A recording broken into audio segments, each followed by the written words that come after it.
آپ صلی اللہ علیہ وسلم نے فرمایا 3 آنکھوں پہ اللہ نے جہنم کو حرام قرار دے دیا ہے. عین باتت تحرس فی سبیل اللہ، جو پہرا دیتے ہوئے آنکھ بیدار رہتی ہے.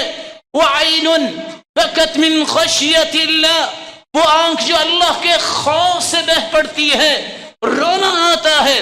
وعین غضت عن محارم اللہ، وہ آنکھ جو حرام چیزوں کو دیکھنے سے گریز کرتی ہے.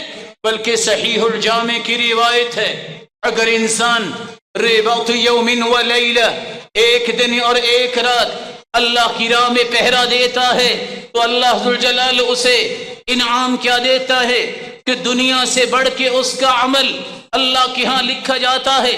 بلکہ صحیح الجامع کی روایت ہے، رباط ساعہ فی سبیل اللہ خیر من 60 سنہ، 60 سال کی عبادت سے بہتر جب اللہ کے دین کو سر بلند کرنے کے لیے میدان عمل میں انسان نکلتا ہے